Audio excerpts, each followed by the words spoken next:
म ज्ञानेन्द्र शाही मात्र होइन, यहाँ लाखौँ हजारौँ युवाहरूको पार्टी हो। अब यो राष्ट्रिय प्रजातन्त्र पार्टी नवजवान युवाहरूको पार्टी हो। 1 रुपैयाँ पैसा पनि मैले विदेशीबाट विदेशमा काम गरेका मान्छेसँग मागेको प्रमाण देखाएर उभ्याउ म यो राजनीतिबाटै सन्यास लिएर बस्छु। विभिन्न ठुल्ठुला पार्टीहरूमा अहिले पनि के छन्, विद्यार्थी राजनीति गरिरहेका छन्, एउटा युवाको नेतृत्व।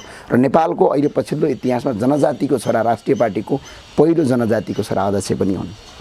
र नेपालको इतिहासमै पहिलो पटक म भ्रष्टाचार गर्दिनँ, भ्रष्टाचार खानु आमाको रगत बराबर हो, मेरो सम्पत्ति चेक गर भन्ने एउटा राष्ट्रिय अध्यक्ष हो। मेरो सम्पत्ति आफै छानबिन गर भनेर खुलमखुला विपक्षलाई लकार्न सक्ने क्षमता भएको नेतृत्व हो।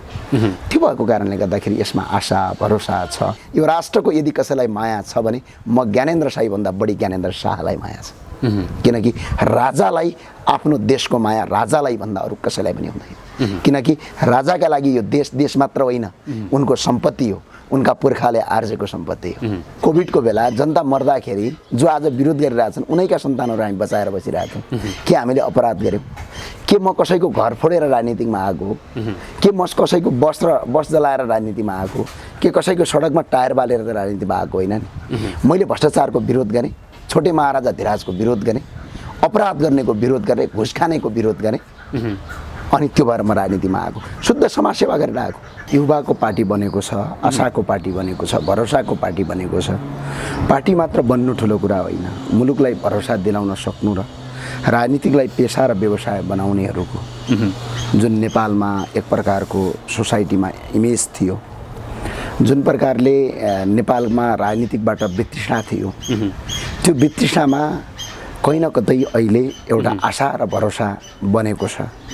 र अझै हामीले आशा र भरोसा दिलाउन सकेका छैनौँ, यो हाम्रो कमजोरी हो। र एउटा राजेन्द्र लिङ्गदेल एउटा युवा मात्र होइनन्, एउटा आशा र भरोसाका केन्द्र। अब त मान्छेहरूको आशा र अपेक्षा तपाईँ माथि पनि जोडिन थालेका छन् के? धन्यवाद हो। केही आलोचनाहरू हुन्छन्, केही चाहिँ स्याबासीहरू छन्, तर राप्रपा भनिसके पछाडि राजेन्द्र लिङ्गदेन सँगै ज्ञानेन्द्र शाही पनि छन् है भनेर मान्छेले बुझ्न थालेका छन्। अब म मात्रै छैन राष्ट्रिय प्रजातन्त्र पार्टीमा। राष्ट्रिय प्रजातन्त्र पार्टी यो देशको पार्टी बनाउने हो, यो मुलुकको पार्टी बनाउने हो। किनभने राष्ट्रवादी विचारको पार्टी बनाउने हो। आज यो मुलुकमा यो बेरोजगार, भ्रष्टाचार, बेथिति, अन्याय यो किन भयो भनेपछि राष्ट्रिय एजेन्डा र माटो सुहाउँदो, जनता सुहाउँदो जुन एजेन्डा, जुन राजनीतिक विचार यो देशमा बनेन। यो किसिमको विचार नबनेको हुनाले विदेशवादी नीतिको हाबी हुँदाखेरि यो मुलुक धराशयी भयो। त्यो भएको कारणले म ज्ञानेन्द्र शाही मात्र होइन, यहाँ लाखौँ हजारौँ युवाहरूको पार्टी हो। अब यो राष्ट्रिय प्रजातन्त्र पार्टी नवजवान युवाहरूको पार्टी हो। त्यो पार्टीको प्रवक्ता स्वयं म आफै ज्ञानेन्द्र शाही, जम्मा अहिले म भर्खरै 30 वर्षको छु, एउटा प्रवक्ता। सम्भवतः मलाई लाग्छ नेपालको इतिहासमा सबभन्दा सानो उमेरको राष्ट्रिय पार्टीको प्रवक्ता हो हामी, होइन? भनिसके पछाडि स्वयं हाम्रो अध्यक्ष, सम्झिनुहोस् त, अध्यक्ष नेपालको अहिलेका मूलधारका राजनीतिक पार्टीको सबभन्दा सानो उमेरको अध्यक्ष हुनुहुन्छ, उमेरले पनि। किनभने उहाँको उमेरमा अहिले पनि विभिन्न ठुल्ठुला पार्टीहरूमा अहिले पनि के छन्, विद्यार्थी राजनीति गरिरहेका छन्, एउटा युवाको नेतृत्व। र नेपालको अहिले पछिल्लो इतिहासमा जनजातिको छोरा राष्ट्रिय पार्टीको पहिलो जनजातिको छोरा अध्यक्ष पनि हुन्। र नेपालको इतिहासमै पहिलो पटक म भ्रष्टाचार गर्दिनँ, भ्रष्टाचार खानु आमाको रगत बराबर हो, मेरो सम्पत्ति चेक गर भन्ने एउटा राष्ट्रिय अध्यक्ष हो। मेरो सम्पत्ति आफै छानबिन गर भनेर खुलमखुला विपक्षलाई लकार्न सक्ने क्षमता भएको नेतृत्व हो। त्यो भएको कारणले गर्दाखेरि यसमा आशा भरोसा छ। त्यही कारण पनि ज्ञानेन्द्रजी अलिकता चर्चा अहिले बेसी नै छ राष्ट्रिय प्रजातन्त्र पार्टीप्रति। चोक चिया पसलदेखि लिएर चौतारीसम्म र त्यति मात्रै नभएर सामाजिक सञ्जालदेखि इन्टरनेटसम्म अहिले राष्ट्रिय प्रजातन्त्र पार्टीप्रति मान्छेहरूको सहानुभूति अथवा आफ्नो राष्ट्रिय प्रजातन्त्र पार्टीले राजनीतिक रूपमा राम्रो एउटा स्थायित्व प्राप्त गरे हुन्थ्यो भन्ने मान्छेहरूको त्यो किसिमको चाहना देखिन्छ। तर नेपालको राजनीतिक कन्टेस्टमा हेर्ने हो भने, सामाजिक वृत्तमा पनि हेर्ने हो भने नेपालका मयू भन्ने राजनीतिक दलहरूले सामाजिक स्तरसम्म आफ्नो सङ्गठन मजबुत बनाएर राखेका छन्। त्यो सङ्गठनलाई भत्काएर तपाईँहरू त्यहाँ स्थापित हुनु त अलिकता समस्या देखिन्छ नि। एउटा कुरा चाहिँ के हो थाहा छ हजुरलाई, राष्ट्रिय प्रजातन्त्र सक्नुहुन्छ तपाईँहरू त्यो सङ्गठनात्मक संरचना भत्काउन? होइन, हामीलाई कसैको सङ्गठनको संरचना भत्काउनु पनि छैन, कसैलाई गाली पनि गर्नु छैन, कसैलाई ग्लोज पनि गर्नु छैन। हामीलाई त निष्ठावान, कर्तव्यनिष्ठ, इमान्दार भएर राजनीति गर्नु छ, पेसा र व्यवसाय बनाएको राजनीतिको अन्त्य गर्नु छ। हामीलाई कसैको सङ्गठन, व्यक्ति, विचार भत्काउनु छैन, तर यो मुलुकको हितमा राजनीति गर्नु छ। सामान्य कार्यकर्ता भएर कुनै पनि पार्टीको अगाडि उभिएर बोल्न सक्ने अब हिम्मत रह्यो कि रहेन। र अर्को त्यो कार्यकर्ता त कुनै कसैको घरमा कसैको गाईबस्तु त होइन, दाम्लोले बाँधेको कुनै गाईबस्तु त होइन नि। कार्यकर्ता भनेको त एउटा स्वच्छ विचार भएको, स्वच्छ व्यक्तित्व भएको एउटा मान्छे हो नि। अनि मान्छेले के कुरा सही र के कुरा गलत भन्ने कुरा छुटाउन सक्ने हरेक राष्ट्रवादी कार्यकर्ताहरूमा, हरेक पार्टीका कार्यकर्तामा त्यो क्षमता छ। माओवादीभित्र लामो समय हतियार बोकेर प्रचण्डलाई साथ दिएकाहरूले पार्टी छोडेका छन्। किन? हिजो तिनै प्रचण्ड यो देशको राष्ट्रवादी हुन् भनेर लडेका लडाकुहरूले आज प्रचण्डले गलत काम गर्नुभयो, हामी प्रचण्डलाई समर्थन गर्दैनौँ भन्छ। स्वयं माओवादीबाटै उम्मेदवार जितेका ठम्बर विष्टले सांसदलेसम्म माओवादी पार्टी परित्याग गरे। किन? किनकि त्यो पार्टीका नेतृत्वले, पार्टी गलत होइन तर त्यो पार्टीको नेतृत्वले कहीँ न कहीँ गलत गर्यो, कहीँ न कहीँ राष्ट्रघात गर्यो, कहीँ न कहीँ मुलुकलाई अन्धकारमा धकेल्यो। त्यो भएर आज त्यो पार्टी छोड्न बाध्य भए। जनतालाई थाहा छ नेपालका शीर्ष राजनीतिक दलहरूले जनमुखी भएर काम गरेनन् भन्ने कुरा थाहा छ, तर त्यो विश्वासिलो वातावरण, जनताले विश्वास गर्ने वातावरण सिर्जना तपाईँहरूले कसरी गर्नुहुन्छ भनेर जनताले निहालिरहेका छन् कि? मुख्य कुरा यो राजनीतिक अवस्थाले गर्दाखेरि अहिले हामीले धेरै ठुलो गफ हानेर हामी गफाडी होइन, तर एकपटक जनताले हामीलाई विश्वास गरे भने हामी 5, 6, 10 वर्षभित्र हामी एकैछिन हामी फलामको छडी होइन, कमसेकम सुशासन कायम गर्छौँ। अरू केही गर्न नसके पनि भ्रष्टाचारलाई चाहिँ रोक्न सक्छौँ। केही गर्न नसके पनि हामी आफै भ्रष्टाचार चाहिँ गर्दैनौँ। आजका दिनसम्म विरोध गर्नेले विरोध गर्लान्, आजका दिनसम्म 1 रुपैयाँ कसैको भ्रष्टाचार मैले पनि गरेको छैन। तपाईँले खोज्दा हुन्छ, कुनै अदालतमा उभ्याउँदा हुन्छ। आजका दिनसम्म 1 रुपैयाँ भ्रष्टाचार स्वयं पार्टी अध्यक्ष राजेन्द्र लिङ्गेले गर्नुभएको छैन। भ्रष्टाचार गर्ने कुरा त हामीमा निहित हुने कुरा हो नि, नेतृत्वमा बस्नेले निहित हुने हो नि। नेतृत्वमा बस्नेले यदि भ्रष्टाचार गर्यो भने त्यो त तलकोले पनि सिक्दै जान्छ नि। अथवा नेतृत्वमा भ्रष्टाचार गर्ने नगर्ने भन्ने कुरा त हामीमा निहित छ नि। कसैले आएर गर्न सिकाउनु पर्दैन, कसैले केही गर्न पर्दैन, त्यो त हाम्रो विश्वासमा हो। हामी यो काम चाहिँ गर्छौँ अहिले। र अनि अर्को एउटा कुरा चाहिँ के छ भने जबरजस्त केहीले मेरो विरोध गर्छन्, म सुनि पनि रहेको छु। मलाई विरोध कसले गर्छन्? केही इन्जिनियरले गर्छन्, केही डाक्टरले गर्छन्, केही डाक्टर भन्दा पनि कसले अब केही स्वास्थ्य क्षेत्रका सामाजिक सञ्जालमा तपाईँका अभिव्यक्तिहरूलाई लिएर लक्षित गरेर कमेन्ट हेर्ने हो भने चर्का आलोचना पनि तपाईँप्रति भएका देखिन्छ। त्यो गर्नुपर्छ। यहाँ सुन्नु, मलाई विरोध गर्ने केही इन्जिनियरले गर्छन्, केही शिक्षाका व्यापारीले गर्छन्, केही स्वास्थ्यका व्यापारीले गर्छन्, केही व्यवसायीहरूले गर्छन्, केही राजनीतिक दलका पार्टीका कार्यकर्ताहरूले गर्छन्, केही सरकारी कर्मचारीले गर्छन् र केही विद्यार्थीहरूले गर्छन्। तर जो इन्जिनियरले आफैले बनाएको पुल 3 महिना टिक्दैन, आफूले बनाएको सडक 6 महिना टिक्दैन, आफैले बनाएको सरकारी बिल्डिङ 1 वर्ष टिक्दैन, त्यो इन्जिनियरले जहिले पनि मेरो विरोध गर्छ। जुन सरकारी कर्मचारीले टेबल मुनिबाट पैसा खान्छ, जसले राज्यको सम्पत्तिलाई दोहन गरेको छ, जसले यो मुलुकलाई बर्बाद पारेको छ, त्यो सरकारी कर्मचारीले मेरो विरोध गरेको छ।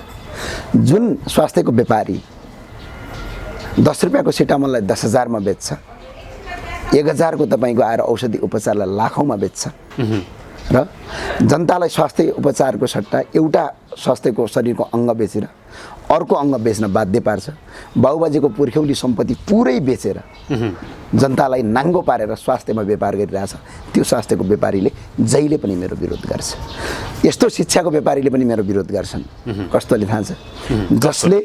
जसले तपाईँको शिक्षा र स्वास्थ्य शिक्षाका लागि बाउआमाको सम्पत्ति बेच्न बाध्य पारेका छन्, जसले चर्को शुल्क महसुल गरेका छन्, जसले आफ्नो विद्यार्थीलाई पढाउनैकै लागि, आफ्नो छोरालाई पढाउनैको लागि बाउ विदेश जान बाध्य पारेका छन्, तिनीहरूले मेरो विरोध गर्छन्। अनि मलाई एउटा अर्को शिक्षकले पनि विरोध गर्छन्, जुन शिक्षकले नैतिकता पढाउनुको सट्टा जुन शिक्षकले आफ्ना विद्यार्थीलाई यो राष्ट्रभक्ति पढाउनुको सट्टा विदेशी आतङ्कवाद पढाउँछन्, जुन शिक्षकले तपाईँको ब्ल्याकबोर्ड र डस्टर लगेर ब्ल्याकबोर्डमा र डस्टर र चक र डस्टरले ब्ल्याकबोर्डमा नैतिकताको शिक्षा पढाउनेले सडकमा ढुङ्गा हान्न सिकाउँछन्, विद्यार्थीलाई बम बोक्न सिकाउँछन्, अर्कालाई गाली गर्न सिकाउँछन् र आफै शिक्षक बनेर स्कुल र कलेजमा हुनुको सट्टा पार्टीका कार्यक्रममा झोला बोक्दै नेताका पछाडि जिन्दाबाद र मुर्दाबाद गर्छन्। ती शिक्षकले मेरो सधैँ विरोध गर्छन्। अनि मलाई यस्ता विद्यार्थीले विरोध गर्छन् जुन विद्यार्थीले झोलामा किताब बोक्नुको सट्टा बन्दुक र खुकुरी र तरबार बोक्छन्, जसले भित्तामा यो देशको हितमा नारा लेख्नुको सट्टा विभिन्न वादी र प्रतिक्रियावादीका नारा लेख्दै कलेज र स्कुललाई फोहोर गर्छन्, जुन विद्यार्थीले सुशासन र अनुशासन सिक्नुपर्ने सट्टामा सडकमा टायर बाल्छन्, अर्काको घरमा बम हान्छन्, सडक फोड्छन् र सडकमा रोपेका बिरुवालाई संरक्षण गरेर पानी हाल्नुको सट्टा त्यो बिरुवालाई उखेलेर भाटा बनाएर प्रहरीमाथि लट्ठी हान्छन्, त्यस्ता विद्यार्थीले मेरो विरोध गर्छ। तिनीहरूले मलाई कहिले पनि समर्थन नगर्दा राम्रो नराम्रा विचार भएकाहरू, चाहे त्यो पढे लेखेका शिक्षित, डाक्टर, इन्जिनियर, शिक्षक, विद्यार्थी जो कोही हुन्, अनि कस्तो कार्यक्रम मलाई विरोध गर्छन्। राम्रा मान्छेहरूले विरोध गरेका छैनन्, मेरो समर्थन गरेका छन्, देशभक्त मान्छेहरू मेरो पक्षमा छन् भन्न खोज्नु भएको। 100% मलाई के को लागि विरोध गर्ने? मैले कुनै सत्तामा बसेर आजसम्म के भ्रष्टाचार गरेको छु मेरो विरोध गर्नलाई? नेपालको कुनै सत्ता र शक्तिमा बसेर मैले यो मुलुकलाई राष्ट्रघात गरेको छु मेरो विरोध गर्नलाई? अर्थात् हिजो कोभिडको बेला जनता मर्दाखेरि जो आज विरोध गरिरहेछन् उनैका सन्तानहरू हामी बचाएर बसिरहेछौँ। के हामीले अपराध गऱ्यौँ? के म कसैको घर फोडेर राजनीतिमा आएको हो? के म कसैको बस जलाएर राजनीतिमा आएको? के कसैको सडकमा टायर बालेर राजनीतिमा आएको होइन नि? मैले भ्रष्टाचारको विरोध गरेँ, छोटे महाराजा धिराजको विरोध गरेँ, अपराध गर्नेको विरोध गरेँ, घुस खानेको विरोध गरेँ, अनि त्यो भएर म राजनीतिमा आएको। शुद्ध समाजसेवा गरेर आएको। आजसम्म विदेशबाट पठाएको पैसा भन्छन् यिनले, 1 रुपियाँ पैसा मेरो खातामा पठाएको देखाऊ। 1 रुपियाँ पैसा पनि मैले विदेशमा काम गरेका मान्छेसँग मागेको प्रमाण देखाऊ। त्यो दिन मलाई प्रमाण देखाएर उभ्याऊ, त्यो दिन तपाईँको मलाई आएर म यो राजनीतिकबाटै सन्यास लिएर बस्छु। आरोप लगाउनलाई जे पनि लगाउने। अनि किन विरोध गर्छन् त? त्यो विरोध गर्नेको भित्र गएर हेर्नु। जुम्लाबाट आएको एउटा ज्ञानेन्द्र शाह एउटा युवकले अब जुन ठाटबाट अथवा भनौँ जुन स्ट्यान्डर्ड आफ्नो मेन्टेन गरेर अहिले राजनीतिमा तपाईँ हिँडिरहनु भएको छ नि, अब सोर्स अफ इन्कम त केही न केही त चाहियो। तपाईँको सोर्स अफ इन्कम तपाईँको रिपोर्टर्स क्लबमा देखाएको देखेनन्? हिम्मत र दम छ। म केही कुरा भन्दिनँ, तिम्रै नेताहरूको सोर्स अफ इन्कम एकपटक रिपोर्टर्स क्लबमा देखाइदेऊ भन न। मैले त देखाउने हिम्मत गरेँ नि। जाऊ न अदालतमा, मैले जुन देखाएको कुरा गलत हो कि सही हो? अदालत छ त, जाऊ। मैले तलब खाएको हो कि होइन, जाऊ त्यो कम्पनीमा हेरेर आऊ।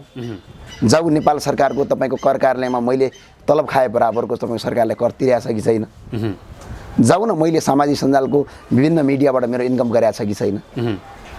मैले कम पैसा कमाउन नपाउने, मैले चोर्न भएन, मैले फटाइगिरी गर्न भएन, मैले कसैसँग भ्रष्टाचार गर्न भएन, कसैसँग कमिसन खान भएन, मैले पैसा कमाउन पनि नपाउने भन्ने हुन्छ।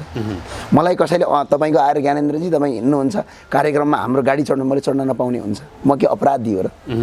मेरो देशैभरिका पार्टी कार्यकर्ता शुभचिन्तकले निःशुल्क मलाई खुवाउँछन्, निःशुल्क हिँडाल्छन्। अहिले यो जो घरमा आएर बसिरहेको छु नि, यो घरमा निःशुल्क चिया खाँदैछु। अनि के चिया खान पनि पाइँदैन? के समर्थकले सम्मान पनि गर्न पाइँदैन? कुनै समर्थकले गाडीमा हिँडाउन पनि पाइँदैन, कुनै समर्थकले प्लेनमा चढेर कार्यक्रममा जाउँ पनि भन्न नपाइने। के म अपराधी हो र? मेरो अधिकार हो। म नेपालको नागरिक हो। मैले पैसा कमाउने, मेहनत र परिश्रम गरेर पैसा कमाउन पनि पाउँछु। कोहीसँग तपाईँको एक चरणलाई मानौँ, तपाईँले त्यो सबै कुरा तपाईँसँग त्यो नैतिक अधिकार छ, तर हिजोका नेताहरू पनि त तपाईँ जस्तै छैनन्। साथीभाइकोमा चिया खाँदै, खाना खाँदै, साथीभाइको गाडी चढ्दै, साथीभाइको गाडी चढुन्, साथीभाइकोमा खाना खाउन्, तर देशको राज्यको सम्पत्ति त लुट्न तिनै साथीहरूलाई कमिसन मिलाइदिने, ठेक्का पट्टा मिलाइदिने, त्यो गरेपछि आज देश बिग्रेको छ नि खासमा त। त्यो मलाई भन्नुहोस् न, त्यो दिन जुन दिन तपाईँ शासन सत्तामा पुग्नु भयो भने त्यो दिन गरेपछि साथीहरूलाई फेरि त्यति बेला त्यो चियाको बेनिफिट धेरै खोज्नु होला नि त्यति बेला। त्यतिखेर खोजेको बेला तपाईँले मलाई क्वेसन दिनुहोस्, हामी तपाईँलाई चिया खुवाउनुहोस् कमिसन दिन्छौँ भनेर चिया खाएको होइन, बुझ्नुभयो? हामी शुद्ध चिया खाएको। त्यो दिन गरेपछि हामीलाई भन्नुहोस् न। हिजो अर्को कुरा, हिजो यिनीहरू कसरी आए, अरू कसरी आए म जान्दिनँ, तर माओवादी कुनै चिया खाएर आएको होइनन् नि, बैंक लुटेर आएको हुन्, चन्दा आतङ्क मचाएर आएको हुन्, कन्सर्टमा पेस्तोल राखेर पैसा दिस् भने बाँचिस् नत्र मरिस् भनेर आएका। यिनी र हामीलाई कम्पेयर गर्न मिल्दैन। र अनि अर्को एउटा कुरा, राज्यको कुनै सरकारी निकायमा बसेका छौँ र हामी र सरकारी निकायमा भ्रष्टाचार गरेपछि तपाईँ भन्नु होला, सोध्नु होला, तर आज विरोध गर्नेहरू केका लागि गरिरहेछ? शुद्ध तिनीहरूले भ्रष्टाचार गर्न पाएनन्, शुद्ध तिनीहरूले देश लुट्न पाएनन्, शुद्ध तिनीहरूले कमिसन खान पाएनन् ज्ञानेन्द्र शाहीको कारणले गर्दाखेरि, शुद्ध तिनीहरूले कुनै पार्टीको झोला बोकेर जिन्दाबाद मुर्दाबाद जनता भुल्याउन पाएनन्। त्यही रिस होइन, अरू के छ र मेरो रेसिपी? अब मलाई एउटा आरोप लाग्ने अराजक छ अरे, सडकमा ढुङ्गा हानेर टाउको फोडेर प्रहरीलाई मारेर बहिनी र दिदी बलात्कार गरेर आएर राजनीतिमा आएका तिनीहरू चाहिँ अराजक नहुने? सुन्नुहोस् है, सुन्नुहोस् है, सडकमा टायर बाल्ने, अर्काको घरमा बम हान्ने, पुल भत्काउने, मान्छेको हिंसा गरेर मान्छेलाई मार्ने, मारेर आएका मान्छे चाहिँ सर्जन। आजसम्म एउटा ढुङ्गा कसैको माथि हानेको छैन हामीले, कसैलाई आजका दिनसम्म एउटा अपशब्द बोलेको छैन, अनि हामी चाहिँ अराजक। अनि मेरो अडियो काण्ड ल्याएका छन् बजारमा, मैले के भनेको छ, हाम्रा पुर्खाले देश आर्जेका हुन् भन्ने। यो त तपाईँको पुर्खाले पनि आर्जेका हुन्, मेरा पुर्खाले हाम्रा पुर्खाले आर्जेका हुन् भन्न नपाइने। यो त हामी सबै नेपालीको पुर्खाले आर्जेका देश हो, त्यसमा के को आपत्ति? बिचरा त्यो जङ्गलमा बस्ने राउटे जातिलाई लगेर मलाई कमेन्ट गर्छ, अझ भन्छन् के बिचरा जातिवादको कुरा उन्मङ्ग गर्छौँ भन्छन्, तर अर्कालाई नै जातीय विभेद गर्छन्। ती मान्छेको कुरा गरेर केही साध्य छैन र अर्को त्यस्ता मान्छेले मेरो विरोधै गरून् भन्छु म। किन? तिनले समर्थन गरेका दिनमा अराजक भन्नुको एउटा कारण के पनि हुनसक्छ भने मान्छेलाई 100 चोटि ढुङ्गाले हान्नुभन्दा एउटा विचारको बाणले हान्नु चाहिँ बढी लाग्छ र के, त्यो कारणले गर्दा तपाईँ त फेरि वारमा त तपाईँ अगाडि नै हुनुहुन्छ नि, त्यो कारणले गर्दाखेरिमा चोरलाई चोर भन्न नपाइने हो र के भयो? याद छ तपाईँलाई योगेश भट्टराईले यदि प्लेन रोकेर त्यतिखेर नहटाइदिएको भइदिए भए आज तपाईँ पनि प्लेनमा रोकिनुहुन्थ्यो। आज धेरैभन्दा धेरै सुत्केरीको मृत्यु भइसक्थ्यो, धेरैभन्दा धेरै बिरामीको मृत्यु भइसक्थ्यो। आज धेरैभन्दा धेरै यात्रीहरू आफ्नो गन्तव्यमा समयमा पुग्नुको सट्टा आफ्नो धेरै पछाडि ढिला पुग्थे। तर आज हामीले एउटा त्यो क्रान्ति गरेका हुनाले आज यात्रुहरू गन्तव्यमा पुगेका छन्। हिजो यदि हामी अराजक भइदिए भए हिजो कोभिडको बेला मान्छे मर्दाखेरि झन्डै 3 लाखभन्दा बढी मान्छेमा बचायौँ। के अपराध गऱ्यौँ हामीले?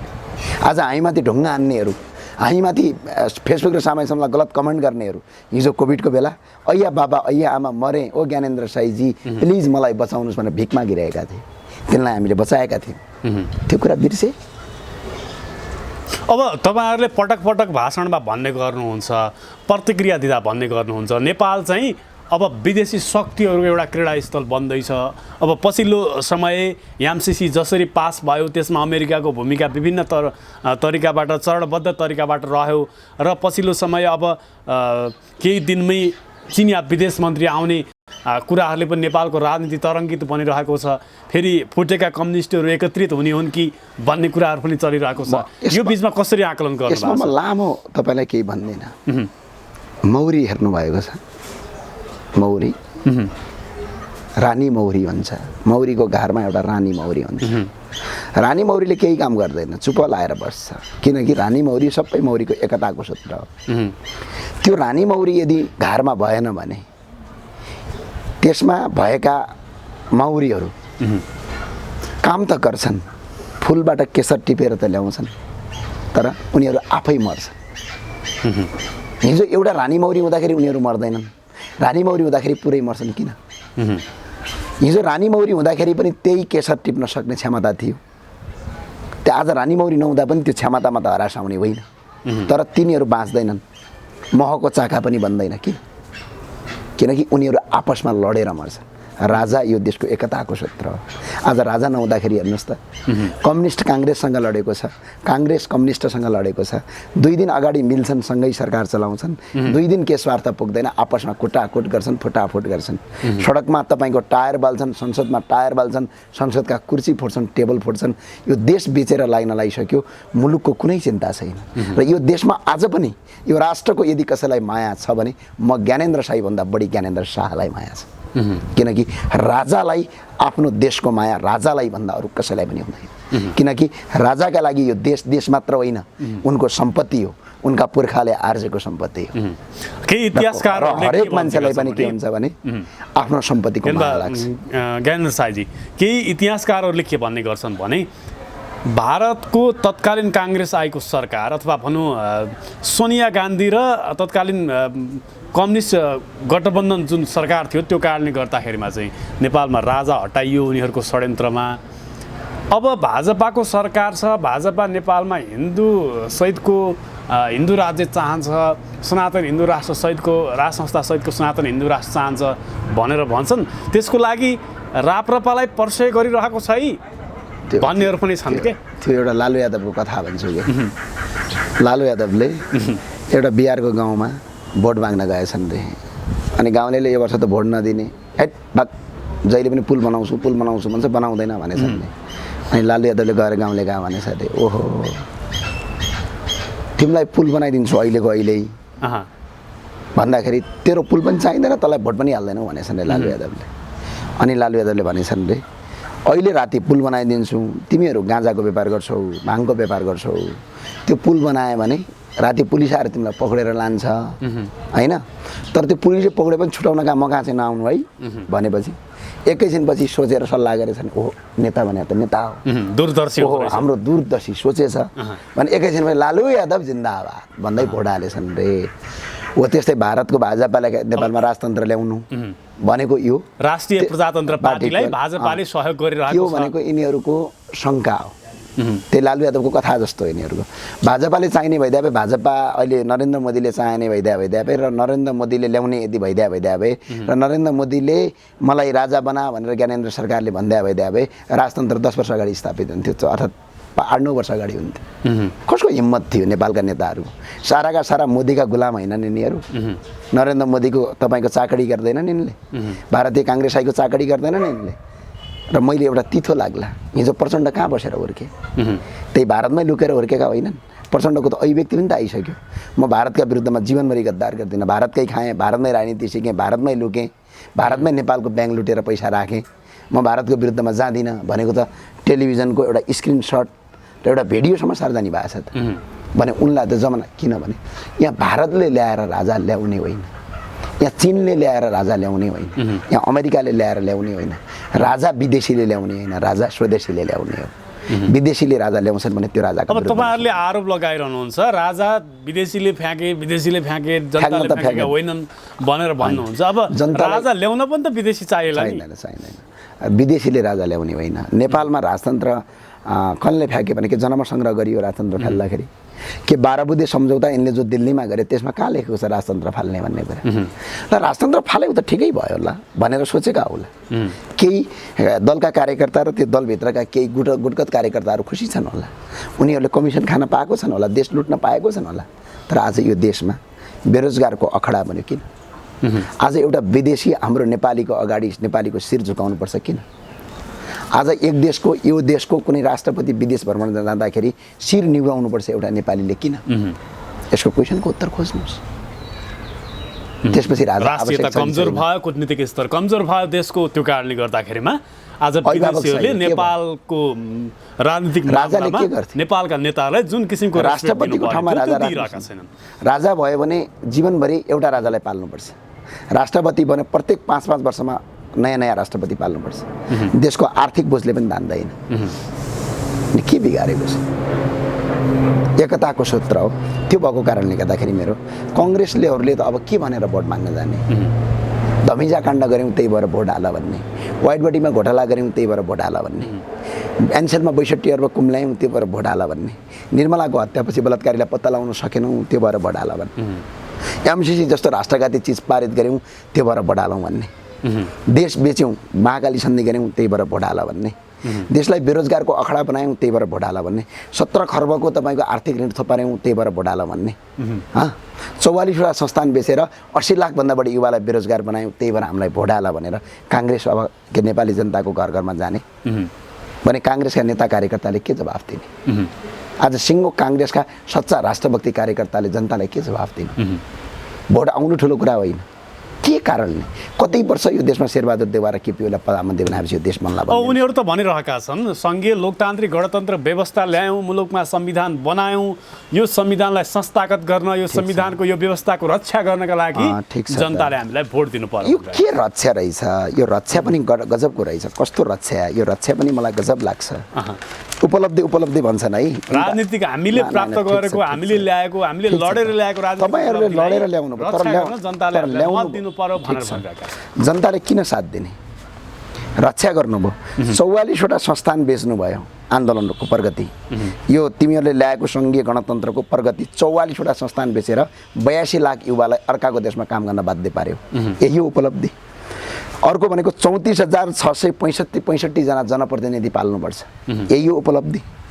3 वर्षमा शैक्षिक बजेट 4 खर्ब 69 अर्ब 58 करोड हुँदाखेरि शिक्षामा जनताले निःशुल्क पढ्न पाएनन्, यही हो शिक्षा बजेट उपलब्धि।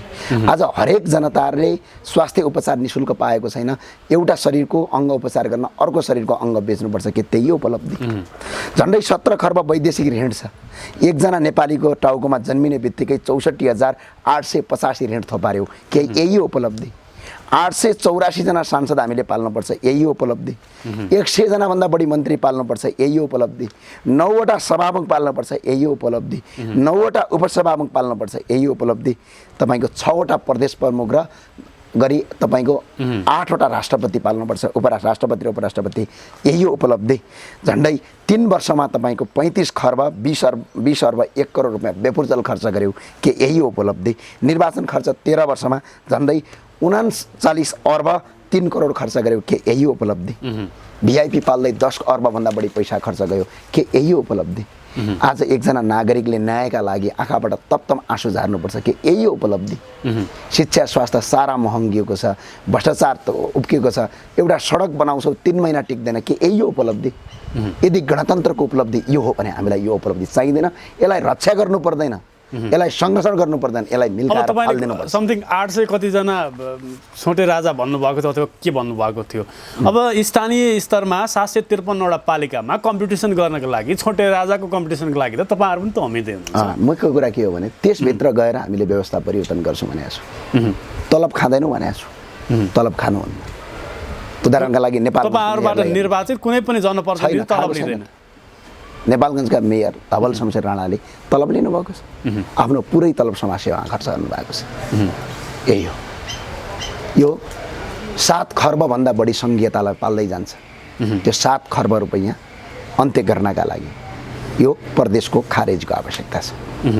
अब गाली गरेर आलोचना गरेर होइन, एकछिन सोचौँ। मैले कुनै काङ्ग्रेस कम्युनिस्टप्रति मेरो कुनै तपाईँको कुनै व्यक्तिगत अवधारणा होइन, तर काङ्ग्रेस कम्युनिस्टका राष्ट्रवादी कार्यकर्ताहरू एकछिन सोचौँ। कुनै आग्रह पूर्वाग्रह होइन, त्यसमा के गर्नुहुन्छ?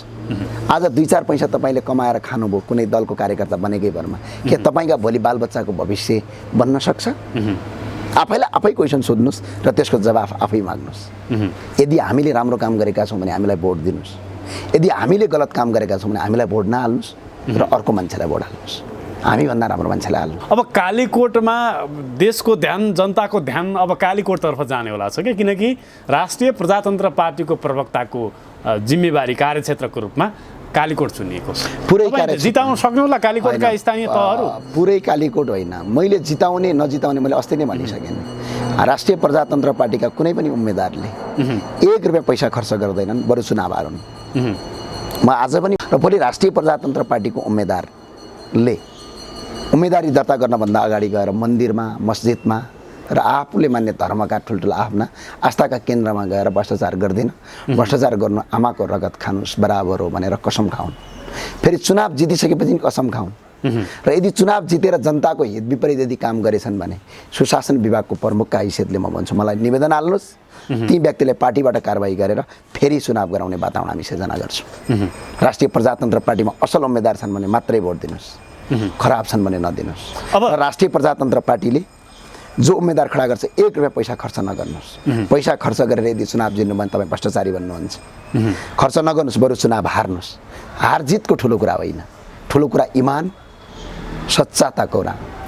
जहिले पनि सत्यको एक दिन विजय हुन्छ, इमानदारताको एक दिन विजय हुन्छ, विजय अवश्य हाम्रो हुन्छ। छुट्दै तपाईँलाई अन्तिम प्रश्न, आज मात्रै युएस एयरफोर्सको विमान त्रिभुवन विमानस्थलमा ओर्लिएको छ, सम्भवतः त्यो समाचार तपाईँले पनि प्राप्त गर्नुभयो होला। अब अमेरिकी सेनाहरू नेपाल आउने र नेपालको भूमिलाई एउटा क्रीडास्थल बनाउने हो कि भन्ने आशंका उब्जिन थालेका छन्। नेपाली जनताहरू सशङ्कित बन्न थालेका छन्। यसप्रति राष्ट्रिय प्रजातन्त्र पार्टीको प्रवक्ताको धारणा के छ? हामीले एमसिसी चाहिँदैन भनेका थियौँ, मुलुकलाई द्वन्द्वमा धकेल्यो, 86 लाखभन्दा बढी हस्ताक्षर बुझाएका थियौँ। एमसिसीले यो समस्या ल्याउँछ भन्थ्यौँ, आज ल्याइसक्यो। जो हिजो होइन एमसिसी जस्तो राष्ट्रघाती चिज नेपाली काङ्ग्रेस अहिले के गर्दैछ, यो भरम र यथार्थ भन्दै किताब बाँड्दैछ। तिनलाई त्यो भरम र यथार्थको किताबमा 6.8 नम्बर बुँदा पनि हालिदेऊ भन, जहाँ अमेरिकनले हत्या हिंसा र बलात्कार गरेपछि कानुन लाग्दैन भन्ने कुरा लेखेको छ, त्यो पनि हालेर जनता र कार्यकर्ता कहाँ जाऊ। तर व्याख्यात्मक टिप्पणी छ नि, व्याख्यात्मक टिप्पणीले सबै व्यवधानहरूको समाधान गरेको छ भनेर जनरल त भनिरहेका छन्। व्याख्यात्मक टिप्पणी त्यही घाँस र बाख्राको कथा जस्तो, यो व्याख्यात्मक टिप्पणी लास्ट मिनट टालो हो।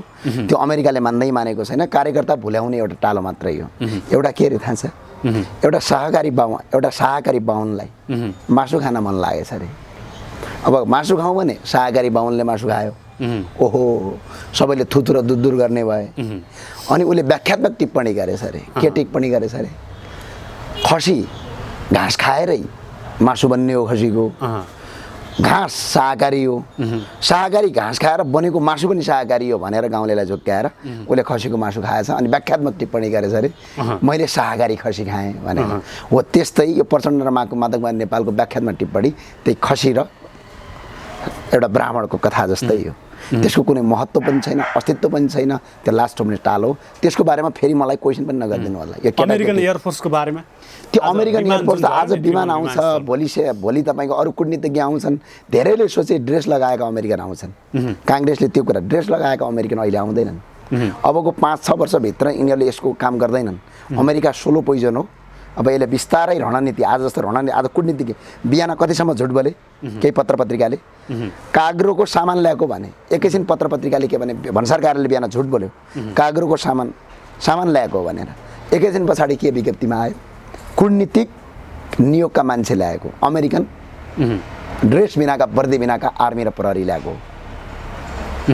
वर्दी लगाएर आउँदैनन् नि, अमेरिकन बाटो छन् र लाटो छन् र वर्दी बिनाका आउँछन् र यो बिस्तारै यो देशलाई अफगानिस्तान बनाउने कोसिस गर्दैछन्।